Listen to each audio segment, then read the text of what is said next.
Welcome to dream cinema. Sundar C அவர்களுடைய கேங்கஸ் திரைப்படம் தியேட்டர்ஸ்ல release ஆயிருக்கு. இந்த கேங்கஸ் திரைப்படம் எப்படிப்பட்ட ஒரு திரைப்படமா அமைஞ்சிருக்கு அப்படிங்கிற பத்தி இந்த வீடியோ நம்ம பார்க்க போறோம். ஸோ ஃபர்ஸ்ட் இந்த கேங்கஸ் திரைப்படத்துடைய கதை என்ன அப்படின்னு பார்த்தோம்னா, ஒரு ஊர்ல ஒரு ஸ்கூல் இருக்கு. அந்த ஸ்கூல் ஒரு சம்பவம் நடந்துருது. அந்த ஸ்கூல்ல டீச்சரா இருக்கிற ஹீரோயின் பார்த்தீங்கன்னா கமிஷன் ஆஃபீஸ்க்கு ஒரு கம்ப்ளைண்ட் ஒன்று அனுப்புறாங்க. அண்ட் அதுக்கு சிறப்பு அதிகாரியா ஒருத்தர் வராரு. ஸோ அவர் வந்ததுக்கு அப்புறமா என்னென்ன சம்பவங்களும் அங்கே அரங்கேறிச்சு அப்படிங்கிறது அந்த கேங்கஸ் திரைப்படத்துடைய ஷார்ட்டான ஒன்லைன்.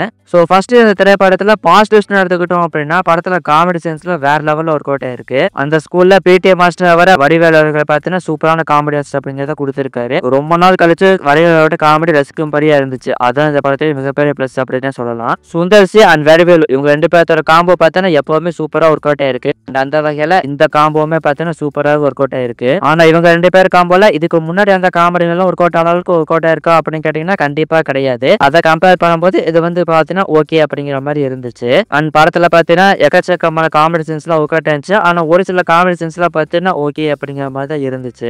அடுத்ததான் படத்தோட ஸ்கிரீன் பிளே எடுத்துக்கிட்டோம் அப்படின்னா ரொம்ப எக்ஸ்ட்ரானரியா சூப்பரா பண்ணிருக்காங்க அப்படின்லாம் சொல்லிட முடியாது. ஓரளவுக்கு டீசெண்டா பண்ணிருக்காங்க அப்படின்னு சொல்லலாம். அது ஃபர்ஸ்ட் ஹாஃப் ஆகட்டும் செகண்ட் ஹாஃப் ஆகட்டும் ரெண்டு ஹாஃப் பார்த்தா டீசெண்டான ஸ்கிரீன் பிளே அப்படிங்கிறதா இருந்துச்சு. என்ன கேட்டீங்கன்னா ஃபர்ஸ்ட் ஹாஃபோட செகண்ட் ஹாஃப் பார்த்தீங்கன்னா பெட்டராகவே இருந்துச்சு அப்படின்னு சொல்லலாம். அது எதனால ப்ரோ அப்படின்னு கேட்டீங்கன்னா, படத்தோட ஸ்டோரியா பார்த்தீங்கன்னா செகண்ட் ஹாஃப்ல ஸ்டார்ட் ஆகும். படத்தோட இன்டர்வெல் இருந்தா படத்தோட கதையை பார்த்தீங்கன்னா ஸ்டார்ட் ஆகும். சேம் மதகஜராஜா திரைப்படத்துல எந்த மாதிரி இருந்துச்சோ அதே மாதிரி டெம்ப்ளேட் இந்த படத்துலயுமே யூஸ் பண்ணிருக்காங்க. அந்த படத்துலயுமே பார்த்தீங்கன்னா ஃபர்ஸ்ட் ஹாஃப் வந்துட்டு காமெடி அதுவே வச்சுதான் ஃபுல் பண்ணியிருந்திருப்பாங்க. செகண்ட் ஹாஃப்ல இருந்தா படத்தோட கதையை ஸ்டார்ட் ஆகும். அதே மாதிரி தான் இந்த கேங்கஸ் திரைப்படத்துலயுமே செகண்ட் ஹாஃப்ல இருந்தா கதையை ஸ்டார்ட் ஆகுது. ஸோ அதெல்லாம் செகண்ட் ஹாஃப் பார்த்தீங்கன்னா ஃபர்ஸ்ட் ஹாஃபோட பெட்டராகவே இருந்துச்சு அப்படின்னு சொல்லலாம். அண்ட் படத்தில் நடிச்சுக்கிற கேரக்டர்ஸோட ஆக்டிங் பார்த்தீங்கன்னா ஓரளவுக்கு நீட்டான பெர்ஃபார்மன்ஸ் அப்படிங்கிறது எல்லாருமே கொடுத்துருந்தாங்க.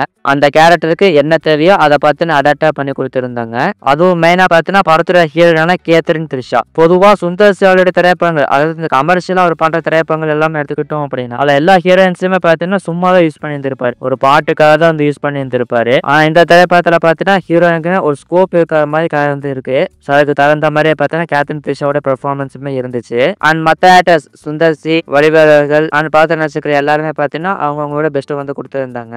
அதுதான் படத்துல இந்த ட்விஸ்ட் எல்லாமே பார்த்து நல்லா ஒர்க் அவுட் ஆயிருந்துச்சு. ஒரு சில ட்விஸ்ட்ல வந்து ப்ரெடிக்ட் பண்ற மாதிரி இருந்தாலும் நிறைய ட்விஸ்ட் பார்த்தீங்கன்னா அன்பிரெடிக்டபிளா இருந்துச்சு. அண்ட் அதெல்லாம் பார்த்து நிறைய ஆடியன்ஸ்க்கு கண்டிப்பா ஒர்க் அவுட் ஆகும் தான் நினைக்கிறேன். அண்ட் அடுத்ததான் படத்துல நெகட்டிவ்னு எடுத்துக்கிட்டோம் அப்படின்னா, படத்துல மியூசிக் ஒர்க் பார்த்தீங்கன்னா ரொம்ப சுமாரா தான் இந்த மாதிரி தான் இருந்துச்சு. சி சத்யா அப்படிங்கிற ஒருத்தர் தான் மியூசிக் பண்ணியிருக்காரு. ஸோ மியூசிக் ஒர்க் பார்த்தீங்கன்னா ரொம்ப சுமாரா தான் இருந்துச்சு அப்படிங்கிறத உண்மை. அடுத்ததான் முன்னாடியே சொல்லியிருந்த மாதிரி ஃபர்ஸ்ட் ஹாஃப் பார்த்தீங்கன்னா ஓகே அப்படிங்கிற மாதிரி தான் இருந்துச்சு. ஃபர்ஸ்ட் ஹாஃப் பார்த்தீங்கன்னா இன்னும் சூப்பரா பண்ணிருக்கலாமோ அப்படிங்கிற மாதிரி ஃபீலிங் தான் இருந்துச்சு. சரி, ஓவராலா படம் எப்படி ப்ரோ இருக்கு அப்படின்னு கேட்டீங்கன்னா ஒரு குட் ஃபேமிலி என்டர்டெயின்மெண்ட் திரைப்படமா இருந்துச்சு. ஸோ கண்டிப்பா ஃபேமிலியோட போய் பார்க்கக்கூடிய திரைப்படமா தான் அமைஞ்சிருக்கு. அண்ட் ஆல்சோ சுந்தர் சி திரைப்படம் எந்த மாதிரி டெம்ப்ளேட்ல இருக்குமோ அதே மாதிரி டெம்ப்ளேட்ல தான் இந்த கேங்கஸ் திரைப்படமே அமைஞ்சிருக்கு. சுந்தர் சி திரைப்படத்தை எடுத்துக்கிட்டோம் அப்படின்னா படத்தோட லாஜிக் வந்து சுத்தமா இருக்காது. படத்தோட ஸ்டோரியை பார்த்தீங்கன்னா பெருசா இருக்காது. ஒரு சிம்பிளான ஸ்டோரி எடுத்துக்கிட்டு அதுக்கு தகுந்த மாதிரி ஸ்கிரீன் பிளே பார்த்தீங்கன்னா பண்ணிடுவாரு. அதே மாதிரி தான் இந்த திரைப்படத்திலுமே பண்ணியிருக்காரு. So same Sundar C template தான் இந்த கேங்கஸ் திரைப்படமே. படத்துல கிளாமர் அடல்ட் சீன்ஸ்லாம் எடுத்துக்கிட்டோம் அப்படின்னா அவ்வளோலாம் ஒன்றும் கிடையாது.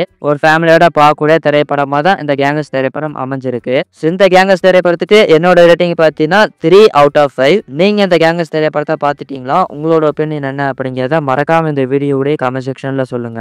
அண்ட் இந்த படத்தை பார்த்து முடிச்சவங்க இந்த படத்தை பத்தி உங்களோட ஒப்பீனியன் என்ன அப்படிங்கிறதையுமே மறக்காம இந்த வீடியோடைய கமெண்ட் செக்ஷன்ல சொல்லுங்க. மீண்டும் இன்னொரு இன்ட்ரெஸ்டிங்கான மற்றும் சூப்பரான ஒரு வீடியோ உங்களை சந்திக்கிறேன். நன்றி, வணக்கம்.